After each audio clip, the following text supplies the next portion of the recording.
My name is Dr. Melissa Cook, and I'm an associate professor in the Department of Communication here at the college. And I was recently asked to direct this new and exciting endeavor for the college. So welcome to the inaugural induction ceremony of the Fred Rogers Scholars Program. The program will allow our students to experience Fred Rogers' work in a unique and special way. Our students will have the opportunity to read Mr. Rogers' research, scripts, TV scripts, personal correspondence, and secondary sources in our archives here at the Fred Rogers Center. It is our hope that by studying at the Fred Rogers Center, these students will find a spark that will last throughout their lifetime. Maybe they'll find a thread of inspiration that will follow them as they explore the world around them. Maybe they'll find a joyful attitude, though once you meet these six, they already bring that to the table. But an attitude that Fred obviously emulated, an attitude that will carry these young scholars throughout their careers. On behalf of the college, I welcome the family members and friends of the students. We thank you for making the effort to attend today, and we congratulate you as well. We know the families are the lifeline of love and support from home, and we know that the friends here on campus are equally as important. Archabbot Douglas and Brother Norman Hips, our president, are both out of town, but they ask that I extend their best wishes to you all, and you know that you all are in their prayers. We welcome our guest speaker, Mrs. Jane Werner. We'll hear from Jane in a few moments, and we're thankful to her for sharing her time and expertise with us this evening. So let me begin our program by introducing to you Mrs. Rita Catalano. Rita Catalano is the executive director of the Fred Rogers Center. Since last year, she began in this role, but she's been with the college for many years and in different positions before that. She's responsible for strategic planning, day-to-day center management, project administration, program development, and grant seeking. Mrs. Catalano has been at St. Vincent since 1988. She worked primarily as Director of Foundation and Government Grant Seeking. As Associate Vice President for Institutional Advancement, she was part of the planning team for this center. So in 2005, she assumed the full-time position of Center Associate Director, and in 2009, she became a co-director. Mrs. Catalano has been instrumental in having this relationship that we're going to experience this evening forged between the college and the Fred Rogers Center. She's a wealth of knowledge in terms of early learning and children's media policy, and she knows who the stakeholders and researchers might be that we might connect to. Rita is very committed to this project, and I want to personally thank you, Rita, for partnering with me in this process. So please help me welcome Rita Catalano.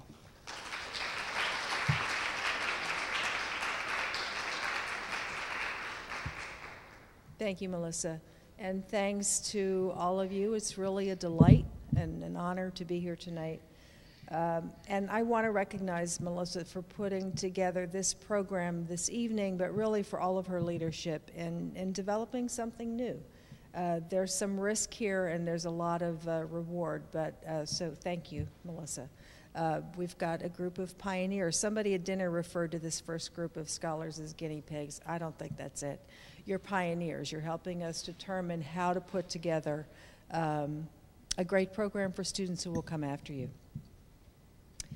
So we are thrilled for the opportunity at the Rogers Center to work even more closely with our students and faculty. We've had some program connections in the past, but this is one that really enables us to bring some of the resources, some of the network of relationships that we have to our students, to the academic programs, and it benefits us too, because we're going to find a lot of ways for you to help us in our work.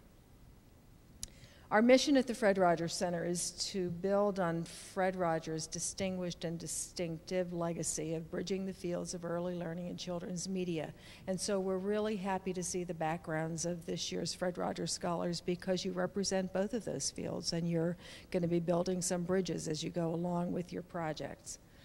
Our vision at the center has been consistent since our establishment in 2003, and that is to demonstrate, following the example of Fred's work in television in this new world of digital media, that creativity and responsibility in media for young children are not mutually exclusive, That social emotional development is the foundation that gives children the skills and the freedom to develop fully intellectually and physically. And that all adults who have anything to do with the raising, teaching, entertaining, and securing the future of young children must be grounded by Fred's mantra, which is to always think of the children first.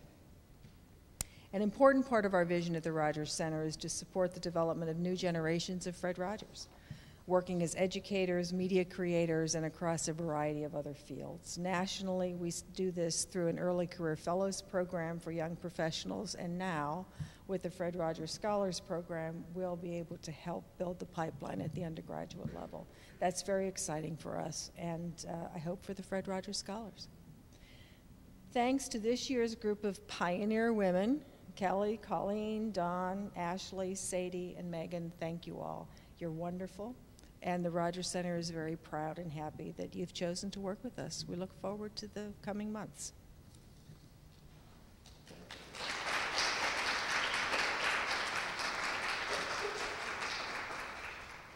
Thank you, Rita.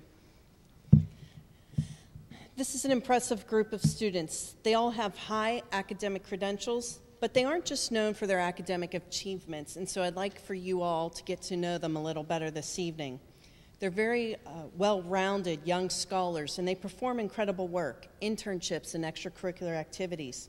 In your program, you'll see that their biographies read like a who's who of young college students. They're inspired and inspiring.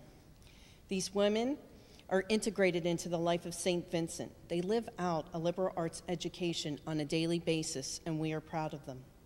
We also look to the future to see what we can do as a group of scholars. We want to increase student awareness of scholarly endeavors that take them to the next level, whether that be in the form of graduate work, presentation at conferences, or meeting peers and professors from other educational institutions. We plan to leave campus and go out and explore and meet with other experts. So this program will raise the bar, and for that we will all benefit. It is our honor to invite these students before you tonight to become the inaugural members of the Fred Rogers Scholars Program. So I'd like to introduce you to our 6 students individually. And as I introduce them, each young woman will offer a reflection on a passage written by Fred Rogers in his book, You Are Special. The book was a gift to the scholars from the Fred Rogers Center. Rita distributed them the first day we all met at an orientation session we held this past summer. So first, alphabetically, maybe at the next event we'll go reverse alphabet, but Kelly L. Cooper.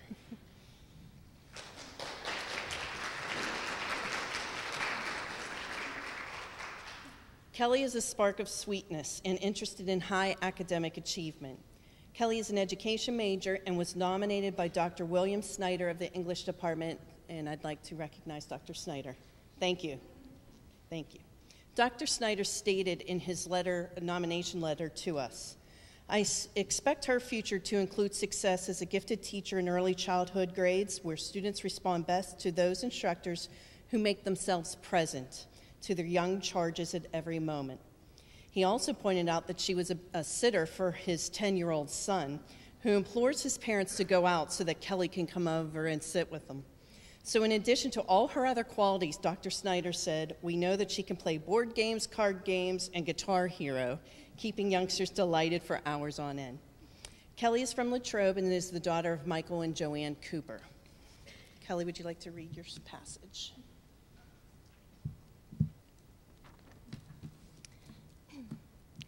It's the people who feel strong and good about themselves inside who are best able to accept outside differences, their own or others. We help children develop this ability every time we affirm how special they are to us for being themselves, and how special to us are all the things that make each person different from anyone else. This piece from Fred Rogers really speaks to me personally because someday I would like to write children's literature.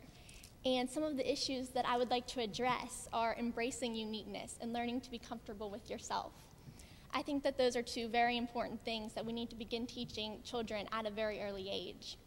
I believe that when children feel good about themselves on the inside, that they are more likely to grow up and be more accepting to the other people around them and appreciate diversity.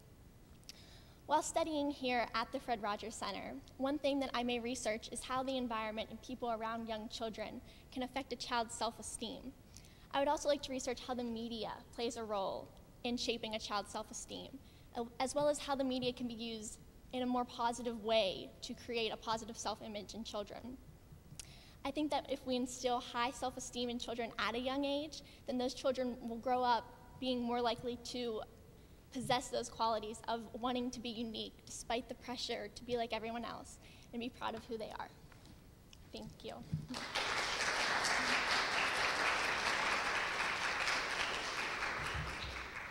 Thanks, Kelly. Colleen M. Hanlon.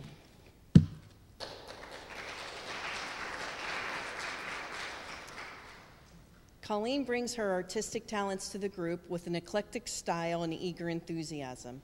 Kelly is an art education major and was nominated by Brother Mark. Where's Brother Mark? Oh, he came for dinner, but we want to, we want to acknowledge the fact, he just came to eat. We want to acknowledge the fact he's been very supportive. He was the first one in the door to say, I have somebody for you. So he said, this year, Colleen and I organized an art exhibit at the Gristmill Museum to run simultaneously with the academic conference. Colleen made posters and a display for the Science Center that encouraged people to visit the exhibit. She's very professional, and she takes responsibilities with ease. I have always felt a confidence from her that is not overbearing, but peaceful and relaxed. I remember the first class, I mistakenly thought she was a senior. It wasn't until halfway through the semester she corrected me and said she was actually a sophomore. Colleen is from Hollidaysburg and is the daughter of William and Jolie Hanlon. Colleen, would you like to share?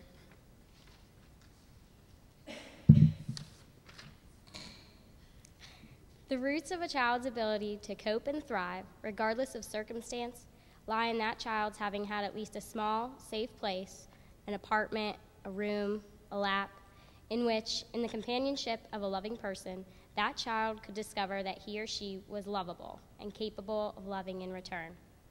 This quote struck me as both incredibly profound and incredibly simple.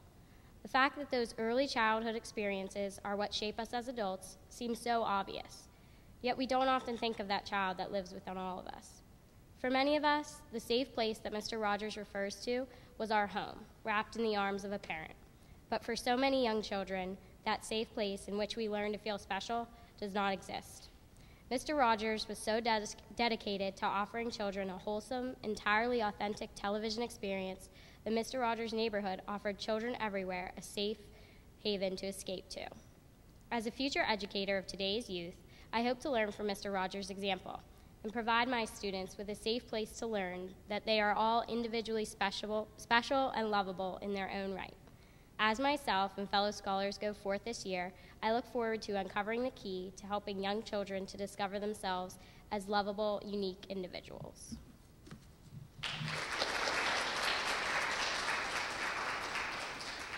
Thank you. Dawn Marie March.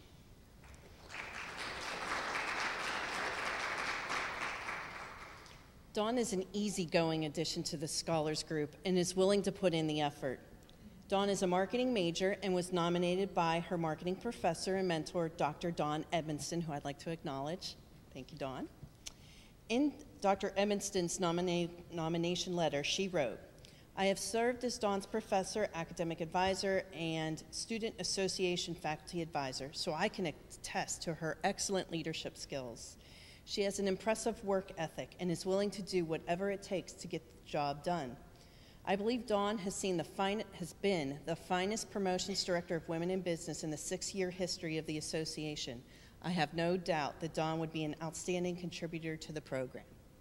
Dawn is the daughter of Rick and Roseanne March from Delmont, Pennsylvania. Dawn, would you like to share? We all need to feel that we have gifts to give that are acceptable and valued. I really think this ties into the Fred Rogers Scholars Program and connects each one of us, since we are the pioneers, as Rita said. Not only myself, but all the ladies here have different interests, majors, and different interests in the program. As a business major, I'm interested in children's social media and advertising and using social media to aid children. Not all of us are interested in this, and not all of us are in education, as many may speculate.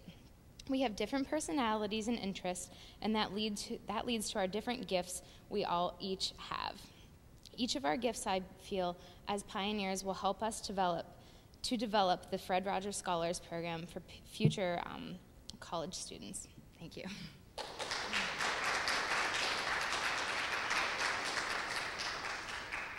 Thanks. I think the pioneer word's going to take off now. Yeah. Ashley Myers.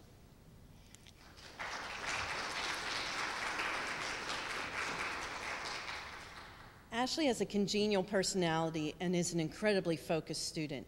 She is a theology and education major and was nominated by her theology professor, Dr. Christopher McMahon, who's here with us tonight. In his nomination letter, he said, Ashley has exhibited her academic abilities in both her education classes and in her theology classes. One course in particular highlighted Ashley's passion, methods in religious education. Her instructor was impressed with the pedagogical sensibilities Ashley displayed in her portfolio, and she has put those sensibilities to work in her internship at Blessed Sacrament Cathedral, where she has worked this past year. Ashley has a somewhat reserved personality, but she is not shy. I thought that was a great way to explain it.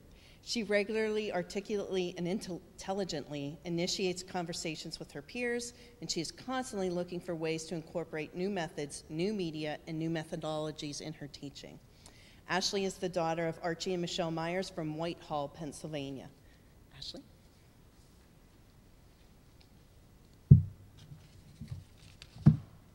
Knowing that we're valued and being in presence of people who want to share with us something in this world that they love are the two most important ingredients of education. In order for children to learn, they must be surrounded by a caring environment. Without feeling of value, children are unable to reach their full potential. In addition, they need to be surrounded by others who are passionate about the learning experience. By being a teacher in an at-risk or disadvantaged school district, I hope to share with children their worth by supporting them in not only their education, but also in difficulties outside the classroom.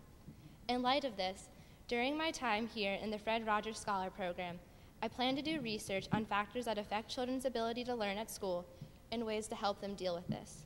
With this research, I hope that I can enter the education field and do so with confidence that one day I will be able to show children how much they are worth and help them reach their full potential while sharing with them my own passion for learning.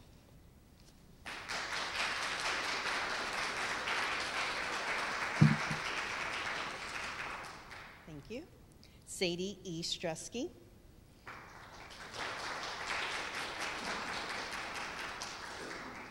Sadie is an energetic student, interested in pursuing extracurricular activities that complement her career path. Sadie is a communication major and was nominated by her English professor, Dr. Gloria Kerr. Dr. Kerr, thank you. Dr. Kerr said, Sadie came to my mind immediately when I learned about the Scholars Program. She had told me in her freshman year that she might be interested in children's literature. And who knew children any better than Fred Rogers? Moreover, Sadie is an excellent researcher, a very fine writer and oral communicator, and the kind of young scholar to make St. Vincent College proud. I know she'll help set the bar high for future scholars. Sadie is from Allison Park, Pennsylvania, and is the daughter of Marshall and Lisa Stresky. Sadie? I often wonder about the different ways people think, learn, and interact with each other. It fascinates me how each one of us is so unique and grow in such diverse ways. One of my favorite quotes by Fred Rogers reads, "Each person in the world is a unique human being, and each has unique human potential." One of the important tasks of growing up is the discovery of this uniqueness, the discovery of who I am in each of us, of who I am in relationship to all of those whom I meet. As a future parent, these wise words hold such great meaning to me. I fully believe that children should be given every opportunity to reach their full potential. That is one of the most critical parts of life.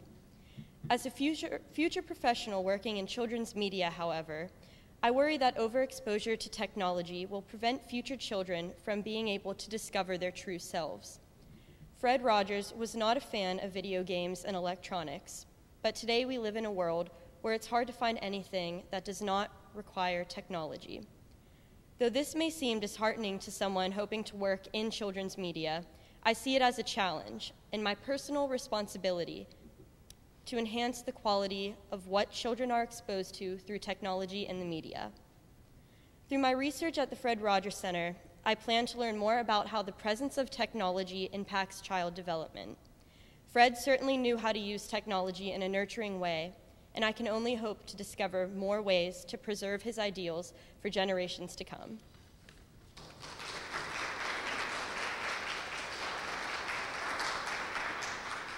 Thanks, Sadie. Meghan V. Waterbury.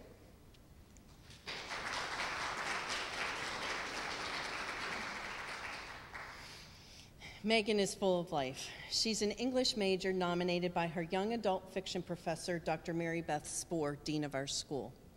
Dean Spohr said, "Meghan is kind and bright and loves children. Her eyes sparkle when she talks about books and young people. She is Benedictine in her worldview, and this worldview complements nicely the philosophy and spirituality of Fred Rogers. She will, no doubt, be a wonderful model to establish the high ideals of the Fred Rogers scholars." Meghan is the daughter of Matthew and Belinda Waterbury from York, Pennsylvania, but due to the distance, her parents couldn't be here, but we're grateful for the presence of her co-worker from the admissions department, Diane Dunlap, and her friend, Jacob Hendrick. Meghan, would you like to share?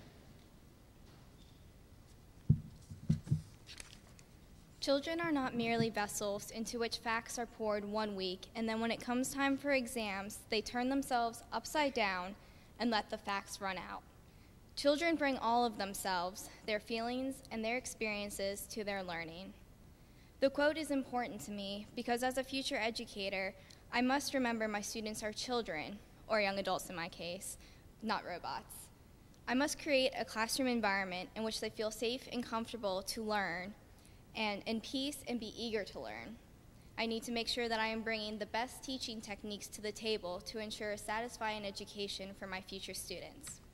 While studying at the Fred Rogers Center, I am looking forward to researching various media methods that can be implemented in the classroom to bring about a positive learning experience. I will assess the positives and the negatives and determine if there is a correlation of success with certain types of media. I will also research if the same standards that determine appropriate media can be translated to literature as well. I am also, as a new idea from Dr. Lindy, I'm going to add, actually going to research with the Kindle and literature and see what the effects are there. Sorry, I just had to add that. With this specific research as a background, I am hoping to bring an exciting new classroom to students where they leap into learning with eager anticipation. Thank you.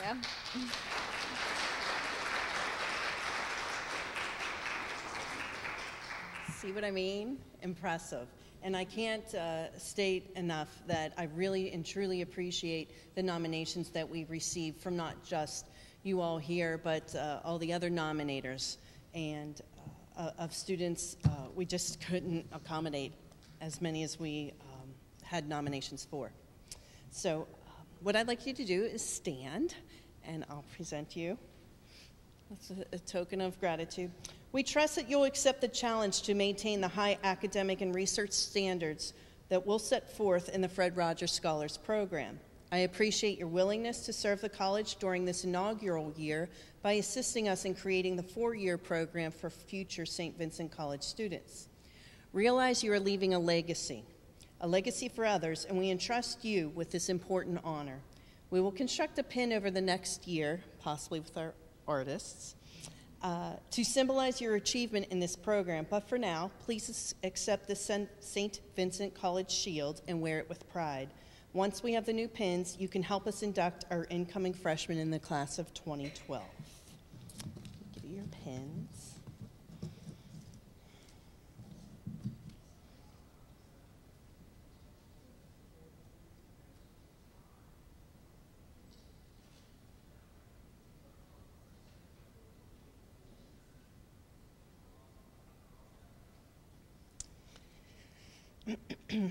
Please help me in joining and welcoming these new members of the Fred Rogers Scholars Program.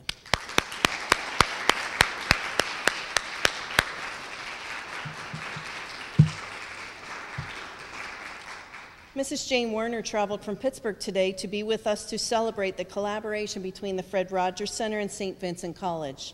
Jane is the executive director of the Children's Museum of Pittsburgh. I don't know if you've had the pleasure of visiting the museum, but know that in addition to all the wonderful activities throughout the complex, the neighborhood of make-believe was very well represented. I know my kids love seeing it. Jane's strategic and innovative thinking and her fearlessness have brought national and international recognition to the museum as a vibrant hub of creativity and activity, where children and adults play and learn together. As a Fred Rogers Center advisor, she is a great counselor. So she'll offer remarks tonight entitled Mr. Rogers and the Pittsburgh Children's Museum. Help me welcome Jane Werner. I think we're all set. That's great. Well, I have to say it's kind of humbling. What an amazing group of young women. I have great hope for the future. And I mean, how can you not? Just terrific what you all are doing. You know, Mr. Rogers is all about linkages and looking for these linkages. And there's so many things that I was listening to you and I was thinking, wow, you know, Kelly, you're really into children's books. One of my favorite things in the world is to meet children's book authors and illustrators, and I get to do that at the Children's Museum. They're the nicest people in the world, so you have a lot to live up to. And Colleen, Colleen and I just ate dinner together. I actually started life as an art educator. Do I need to? No, do I need to? Okay, great. I'm a little tall. I noticed everybody's a little shorter. But, you know, art education, I have to say that I gave it up when I saw Clay go flying across the room, and I thought, I think this class is out of control, and I don't know how to get him back into control, but I have faith that you will be able to handle those challenges. And Dawn, Twitter? Really? So you and I have to talk, because I don't get it. I'm really completely lost, but I really do appreciate this whole notion of kind of using social media with kids, because I see it all the time in the museum. And in fact, we just started a new department called the New Media Department, because I realized I was just old. And Ashley, Whitehall, Pennsylvania? Really? Yeah, I'm from Hellertown near Bethlehem, hometown, yeah. Eastern Pennsylvania, you know, we're good stock out there. Sadie, children's media and concerns about children and technology.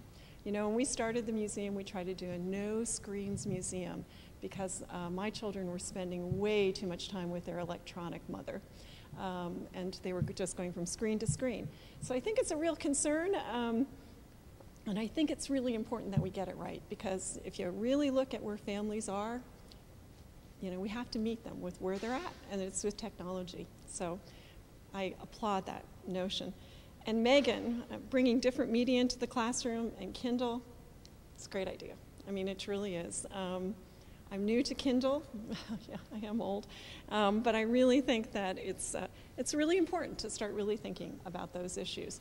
You know, school should be, someone said that school should be, kids should be running into school as fast as they're running out of school. And I think by really looking at new technologies and new things, while still hanging on to kind of those core principles that Fred Rogers talked about, I think that's actually where education has to go. So this presentation I have is kind of also, you know, talking about linkages and all these things that kind of link us together. It just happens that I used the same book that you all used in my presentation, because it is an inspiration point for me. Working with Fred Rogers and just really knowing him has influenced the museum in so many ways. The amazing thing is that we did not choose the same quotes. So it's going to be a Fred Rogers fest tonight here. Actually, the title of my talk is Mr. Rogers and the Children's Museum, or Fred and Me, because Fred Rogers actually had an incredible influence on my life personally as well as professionally. And the first thing is a quote. So I'll just let you read this.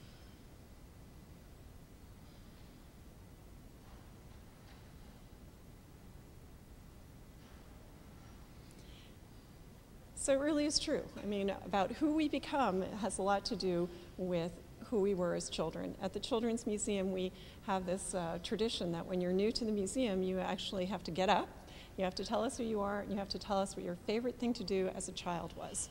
And it's amazing that the people who really love what they do, somehow it's related to what they like to do as children. So think about that. Think about what you really like to do and see if it's something that you are now doing. Here's my first introduction to Mr. Rogers. These are my kids.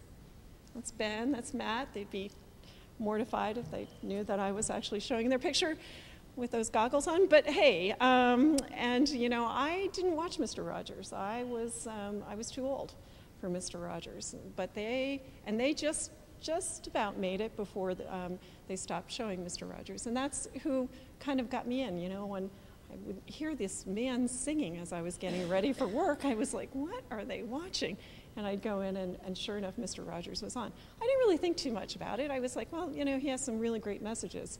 But they were the guys that introduced me to Mr. Rogers. And then I actually got to know Mr. Rogers. That's Mr. Rogers playing the harmonica for me.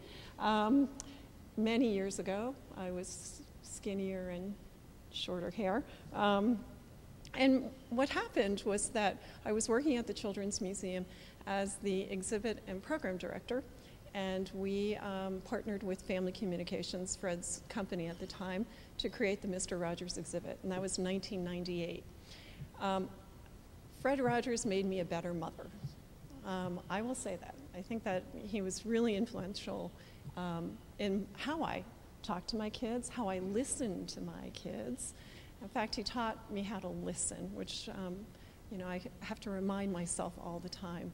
And he also became a friend of the museum, so he really was, I like to say that the underpinnings of the Children's Museum are based on Fred's philosophies.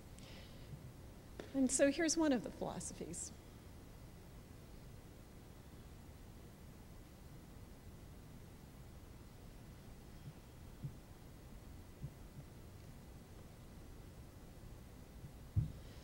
This is the exhibit that we produced with Fred's help in 1998. There were two versions of this exhibit that actually one was installed here at the Children's Museum in Pittsburgh, and the other one, after a world tour, was donated to the Louisiana Children's Museum after Katrina. We donated the exhibit there. And what we were trying to do is create his neighborhood. So the trolley was there. In fact, you can see David Newell in this picture as Mr. McFeely. There was a trolley, there was the castle, there was the clock. There was a lot going on. There was the trolley bench. There was, in the castle, King Friday's castle, you could open up all the doors. Has anyone seen this? Okay, all right. So you all haven't gone to the Children's Museum? No? Okay. Huh? It's on the list. So it was kind of a recreation of Fred Rogers' neighborhood.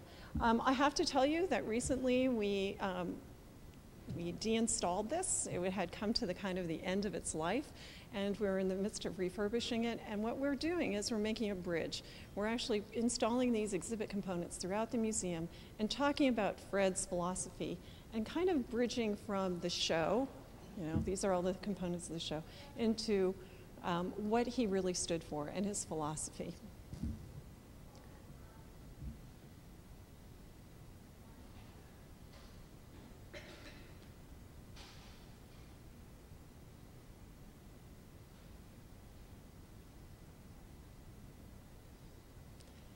So the last sentence, in fact, play is the work of childhood. We believe that at our core. We believe that young children learn best through play. And so we created a whole museum. This is the Children's Museum of Pittsburgh. It's 80,000 square feet. It's won numerous design awards because one of the things we really believe in is that children that deserve the best design.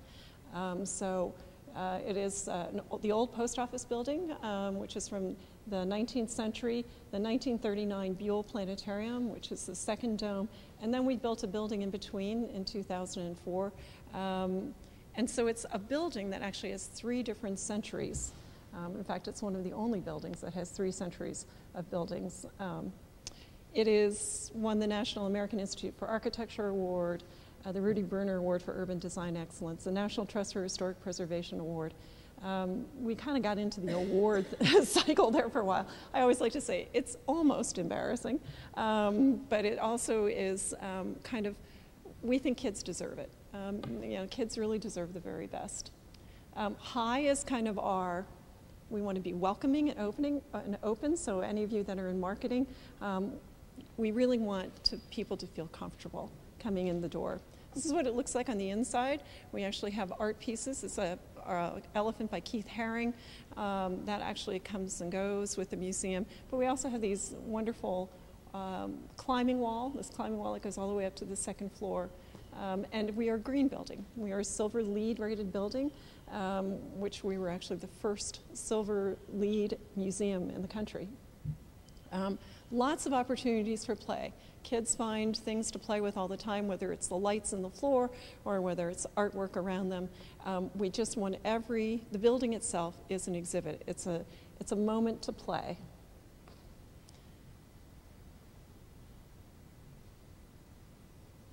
Isn't it amazing that we all chose different quotes? We are very committed to art. And our studio space is in the old post office building is something we're known for, open access to art materials. So you'll find kids painting, you'll find kids playing with clay, silk screening. Who's a printmaker? Oh, your professor is a printmaker. Paper making, and a whole host of other art activities. If you come, there's always something happening.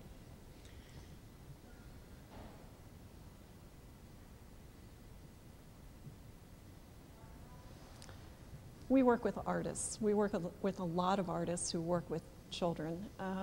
This is an artist from Hiroshima, Japan, who came over, and she worked with the kids to do these incredibly beautiful rice paper lights that are now hanging in the museum.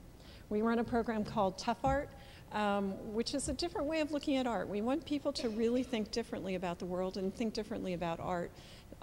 The steps on the left-hand side are called temperamental steps. It's a piece by, I'm sorry, I can't remember her name. It happens when you turn 50, you can't remember anything anymore. When you walk up and down the steps, they talk to you. They'll either laugh at you, they'll say, I love you, which is my favorite one. I love you, I love you.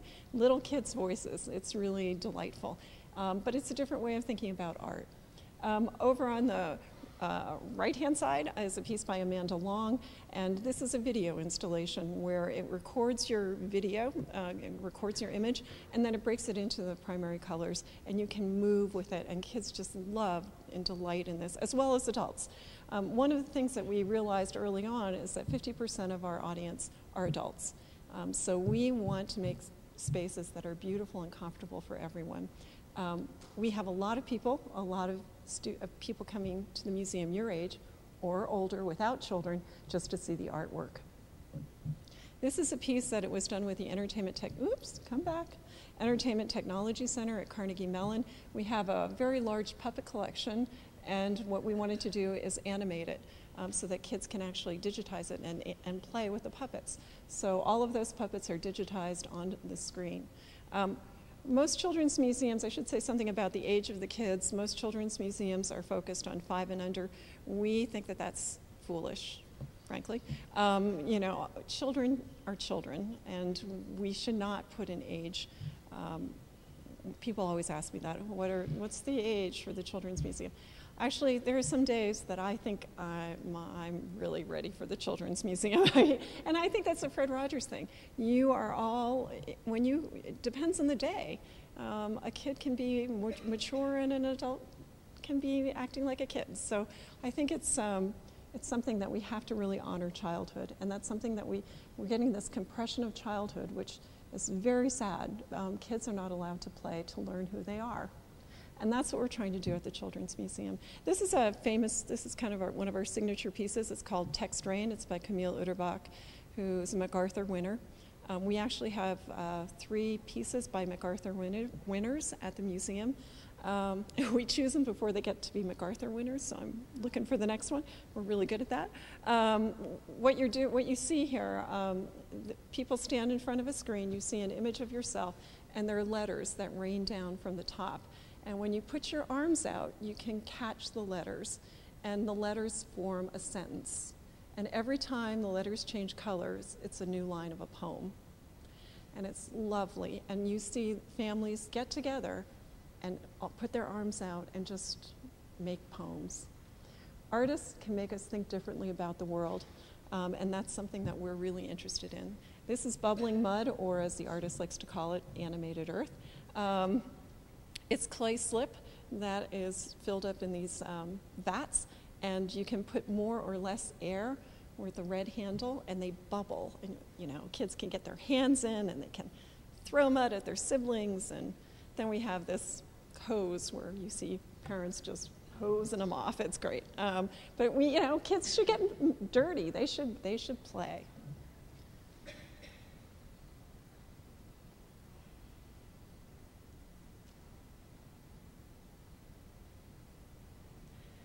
This, for me, is probably the most meaningful quote. Everybody has their favorites, and that's one of mine. We create spaces for young children to play and to learn to express themselves. This is our nursery area.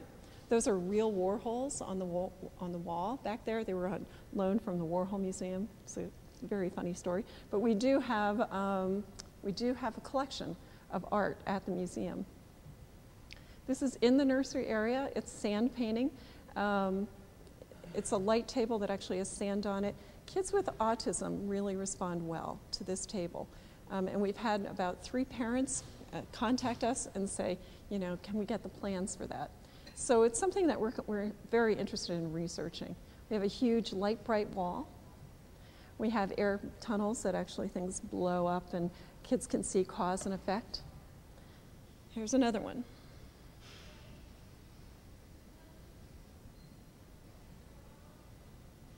This is our garage workshop, and this is the old planetarium space. We filled it with real things. Our design philosophy for most of our exhibits is play with real stuff. We think that real objects and real processes are the way that children learn best. We have a thing called Make Shop, and kids build, obviously parents build too, the most amazing things, open access to all sorts of wonderful materials that they can think about, imagine, and really go through the design process. Some of my favorite things are happening in Make Shop these days. You can see this great bug that some kid made, and then you can see Felix working with our sewing machine and one of our visitors. Make Shop has really inspired us all.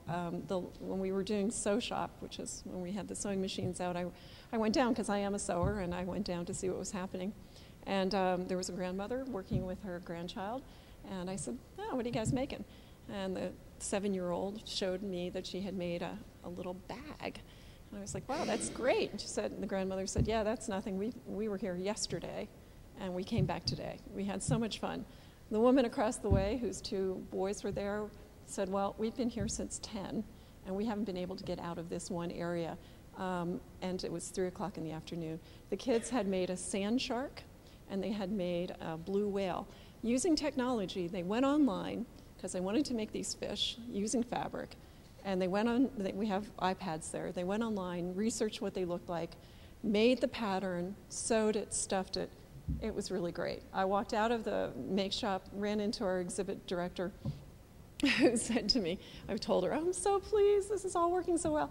She said, oh, that was nothing. There was a grandfather in Make Shop yesterday sewing a pin cushion for his child, or for his wife. So it was one of those moments where you really see this intergenerational thing happening, which is quite exciting.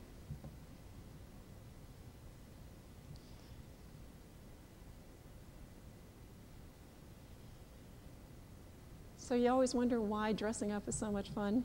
It has a lot to do with trying on personalities. And at the Children's Museum, we let kids do that all the time by dressing up in costumes and putting on their own shows. I've seen some of the best shows ever in this little theater. Just a riot. So one of the things that I like to say is that the thing that I think that I want from the Children's Museum is I want parents to fall in love with their children all over again. Once you get to be a parent, all of you who are parents out there, you know, there are days where you always love your children, but there are days you're not so sure you like them very much. We want those moments to happen at the Children's Museum where you say, wow, look at the capability, look at what kids can do, look at what my kid can do. You know, aren't they incredibly special?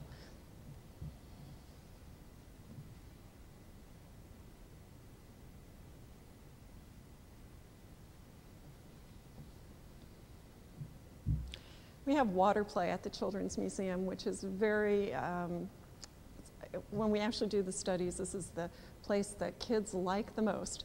They can actually do some plumbing, you know, good career path. They can make boats and sail them, and you can always find parents and children working together there.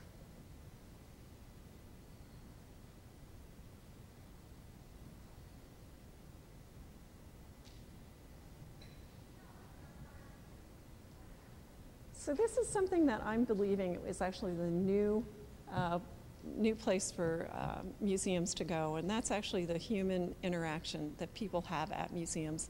We have an after-school program called Youth Alive. We've had it for 18 years, and we work with kids in the neighborhood.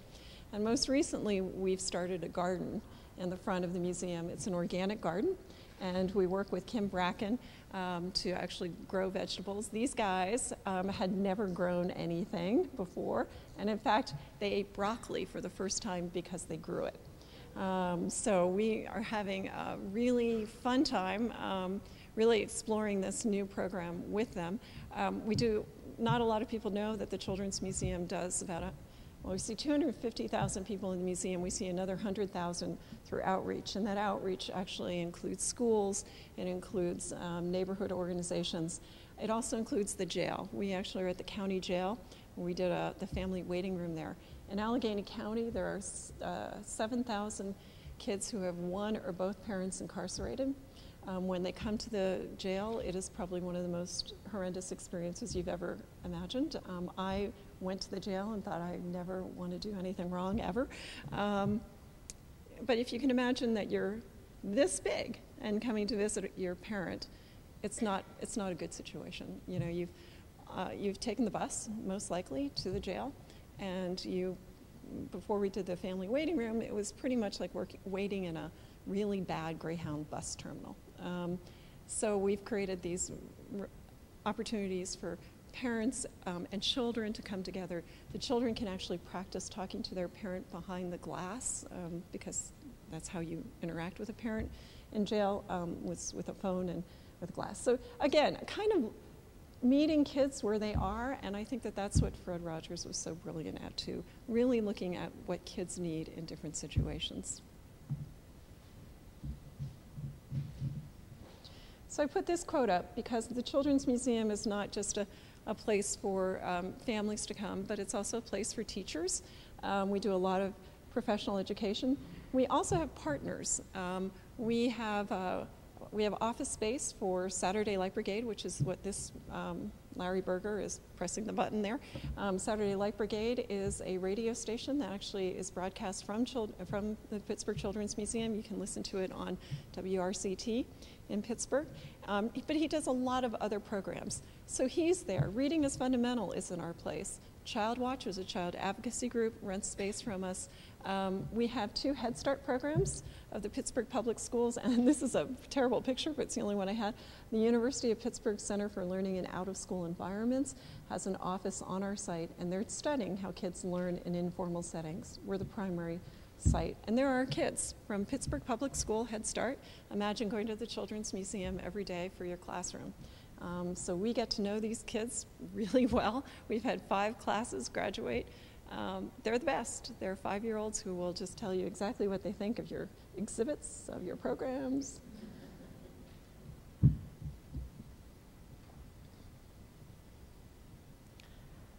So, you know, it is. Play is really important to all of us. It's really important to keeping us creative. It's really important to really getting to know each other. I mean, if we're not playing and talking to each other and listening to each other, what's it really all about? So at the Children's Museum, we try to create these environments where parents can talk to each other, kids can talk to each other.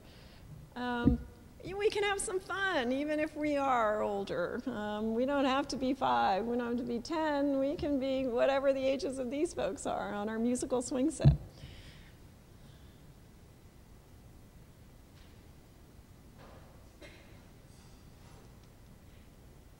So all of you parents out there, I mean, the real value and the thing that Fred Rogers taught me probably the most is that through your children, you remember your own childhood. And the best way to really understand kids is to remember what it was like when you were a kid. So, you know, we see this all the time. We see parents and children really coming together in the museum, doing things together, just really exploring the world in different ways. And it's so exciting. This is my favorite picture I've taken at the museum. I just took it last week. We wanted to create a space where people were so comfortable that they felt like they could kick off their shoes and learn something, or fall asleep. That's okay. I mean, we really want people to make the children feel like the Children's Museum is a home away from home. And I have to say, that little baby was so cute. So we end up sort of where we begin. These are my kids, ladies, right now unattached. They are in school. They are thriving. One's at American University, and the other one's finishing up at Edinburgh University. And we are, you know, I am now learning from them. And they're actually reminding me of things from my college days. And I bet you parents are all, you know, finding the same thing. They just, you know, they discovered Bob Dylan, 2 summers ago, and now when I was driving out here, I was listening to Bob Dylan again from my college days, and, you know, thank God we got beyond the, what was it, the heavy metal. I was like, oh, please, this is part of my childhood. I didn't want to remember, but it's really wonderful. I think that Fred Rogers has played a huge role in my life, and I can't say enough.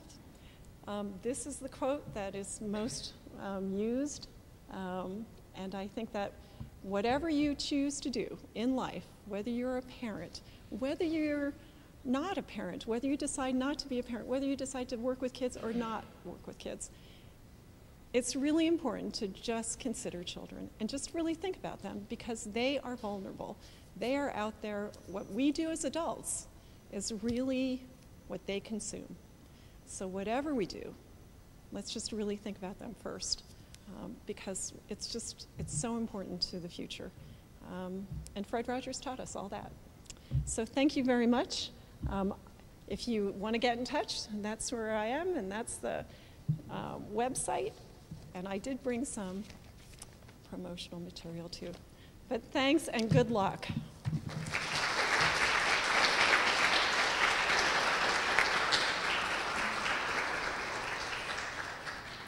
Jane, thanks so much. That was inspiring, and we have a small token of appreciation. Thank you for sharing with us this evening.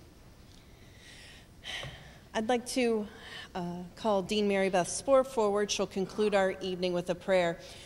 Dr. Spohr has been very supportive of the program. She was a nominator. She's been helping me think about how to plan in the coming year. I have some colleagues here I appreciate: Sarah, Dawn, Brett, Dean Jodis. Thanks for joining us tonight. David, always your help, working as a great colleague. We've had a good time. But thank you all for your support. I'll turn it over to Dean Spohr for the end of the evening. Thanks. You know you're going to be short when you're the very last person and they say, just say a prayer. I'm so proud to know you women. I think that anyone who says our future in this country is bleak, or that things are not as good as they used to be, should take a look at the 6 of you sitting there, because they'd know they were wrong. So thank you for everything you do for us. Let us bow our heads and place ourselves in the presence of our Creator. Teach me, my Lord, to be kind and gentle in all the events of my life, in disappointments, in the thoughtlessness of others, in the insincerity of those I trusted, in the unfaithfulness of those on whom I relied. Let me put myself aside to think of the happiness of others, to hide my pain and heartaches, so that I may be the only one to suffer from them. Teach me to profit by the suffering that comes across my path. Let me use it that it may mellow me, not harden or embitter me. That it may make me patient, not irritable. That it may make me broad in my forgiveness, not narrow, proud or overbearing. May no one be less good for having come within my influence. No one less pure, less true, less kind, less noble for having been a fellow traveler in our journey toward eternal life. As I go about my rounds from one task to another, let me say from time to time a word of love to those I meet. May my life be lived in the knowledge of goodness and strong in its purpose of sanctity. Amen. Now, I will close with a quotation, but it's not a Fred Rogers quotation. So I do not run the risk that some of you ran and the gamble that you took in trying to be original. But my quotation is from one of Fred Rogers' favorite authors. Nobody thought of that, huh? It is a quotation from Antoine de Saint-Exupéry of The Little Prince fame. This is the quotation. If you want to build a ship,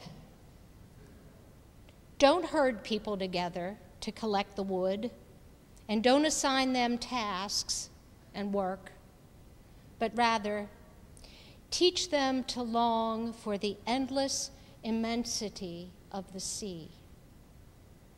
May the work of our new Fred Rogers scholars and Dr. Cook inspire others with a longing for the endless immensity of learning.